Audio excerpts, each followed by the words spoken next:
Je vais essayer de vous raconter deux ou trois choses, mais je vais essayer un petit peu de... Je vais m'éloigner des statines que je ne connais pas en réalité, pour parler du domaine que je connais, moi c'est le cancer. Je ne sais pas si vous avez vu un film qui était très bon, qui était Le Casse du siècle, il y a quelques temps, sur les subprimes. Des gens ont vu venir le crack des subprimes. Moi, je suis lié avec Nicole El Karaoui à Polytechnique, qui a dit que dès 2003, elle voyait que ça allait venir. Et nous allons voir de la même façon un crack ou un changement brutal de l'industrie pharmaceutique. Il y a une partie de l'industrie qui marche. Évidemment, quand les modèles de compréhension des maladies sont bonnes. Je veux dire, les antibiotiques pour les maladies infectieuses, l'insuline pour le diabète, on a compris la maladie, on a des traitements, ce sont des traitements qu'on connaît maintenant depuis un bout de temps, qui sont efficaces. Mais il y a toute une gamme de maladies pour lesquelles, somme toute, on n'a pas de traitement. Et une partie des gens avec qui je travaille, nous avons essayé de créer une vision complètement différente de la biologie de ces maladies. Alors quand vous regardez la biologie, c'est un enzyme qui réagit avec un récepteur, enfin, et ça fait publication derrière publication, et une mère y perdrait ses enfants, tellement ce sont des réseaux métaboliques compliqués.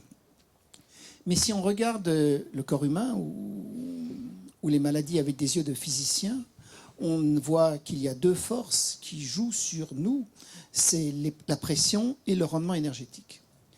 Et les forces nucléaires, fortes ou faibles, n'ont aucune influence. Et donc, on peut espérer arriver à voir un tableau de Mendeleïev, c'est-à-dire une clarification des maladies selon les deux seules forces qui jouent. Je ne vais pas vous ennuyer avec des équations qui, je pense, seraient soporifiques pour moi et pour vous aussi. Donc, je vais rester dans un degré de discussion peut-être un peu plus superficiel. Et je viendrai au cancer dans un deuxième temps. Vous avez deux types de maladies. Or, les maladies infectieuses. Les maladies où vous avez une augmentation de la pression, c'est toutes les maladies inflammatoires. Et on les a classées, nous, en médecins. Vous allez voir pour la polyarthrite, le rhumatologue. Vous allez avoir pour le glaucome, l'ophtalmo, et ainsi de suite. Mais en réalité, dans toutes ces maladies, vous avez une augmentation de pression. Et c'est pour ça qu'au fond, les traitements sont les mêmes. Anti-inflammatoires, corticoïdes, voire diète... mais vous avez les mêmes traitements, parce qu'en réalité, ce sont des mêmes maladies, mais qui ont été sectionnées par le fait qu'il y a un spécialiste d'un organe ou d'un autre. Ça, c'est un premier grand lot de maladies. Et vous avez un deuxième lot de maladies, qui sont les maladies dégénératives, dans lequel vous pourrez entrer l'Alzheimer, le Parkinson, le cancer et la vieillesse. Si on dit que la vieillesse est une maladie, discussion sans fin. Ce sont des maladies où vous avez une diminution du rendement. J'ai 58 ans, si vous mettez un gosse de 20 ans à côté de moi et qu'on fait le 110 mètres, vous pouvez pas photo finish que c'est lui qui va gagner, mais si moi par contre je cours par rapport de quelqu'un de 95 ans, c'est moi qui gagne. Vieillir, c'est baisser du rendement énergétique, et toutes les maladies du vieillissement sont des maladies à rendement énergétique plus faible. Et je vais partir dans ma spécialité qui est le cancer. La diminution du rendement énergétique comme cause du cancer, c'est connu depuis Otto Warburg, double prix Nobel, 1920, en Allemagne. C'est la grande époque des chimistes. Évidemment, il n'écrit pas ça comme avec une écriture de physicien, il l'écrit parce qu'il est biochimiste, avec une écriture de biochimiste. Et ce qu'il dit, c'est simple, le cancer, les cellules cancéreuses ne brûlent pas le sucre, donc le rendement est plus faible, elles fermentent, elles écrètent de l'acide lactique. Et ce que moi j'essaye de vous dire, et c'est la partie terminale de ce que j'essaie de vous dire, c'est qu'en relançant le rendement, c'est-à-dire en refaisant brûler et refonctionner les mitochondries, et il existe déjà des molécules qui existent dans la pharmacopée, on a un rendement énergétique meilleur et les cellules tumorales poussent moins vite. Ça, on l'a fait sur des lignées cellulaires, on l'a fait chez l'animal, fait et refait, nous et d'autres, et on est en train de le faire chez l'humain, et ça a l'air d'avoir des effets positifs.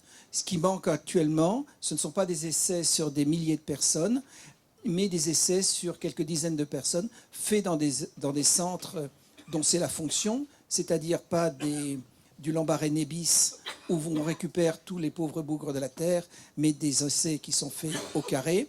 Et ça, moi je bute de la même façon que vous butez sur le problème des statines, sur des problèmes d'organisation institutionnelle, institution qui a énormément de difficultés à comprendre que les maladies cardiovasculaires, ce n'est pas le cholestérol, et que le cancer, ce n'est pas forcément le combat du bien et du mal, et qu'il y a possibilité de traitement à relativement court terme.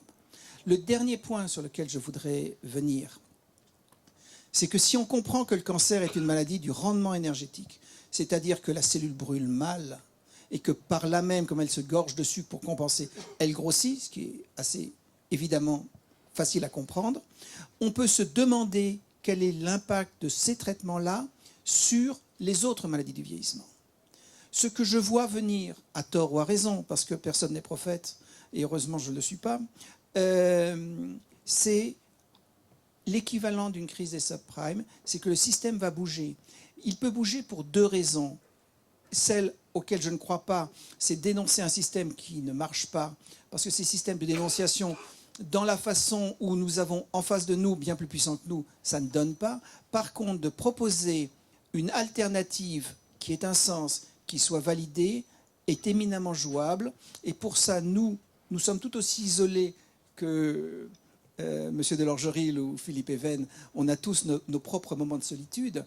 Mais si on met tous nos mots ensemble, le coût de tout ceci est minime. Nous, pour avoir la grille de lecture du cancer, c'est-à-dire aller du début, c'est-à-dire le comprendre sur le papier, faire des lignées cellulaires, faire des souris et avoir les premiers malades qui répondent, ça a coûté moins de 3 millions d'euros. Tout ça pour vous dire que ça ne coûte en réalité rien. Enfin, c'est beaucoup d'argent pour ma poche et pour celle de mes proches, mais en réalité, c'est rien à l'échelle de la société. Et que je pense que assez facilement, les essais thérapeutiques devraient être positifs. Et le jour où il y a une alternative dans le domaine du cancer, qui est probablement extrapolable à d'autres maladies du vieillissement, le système va bouger et il va bouger brutalement.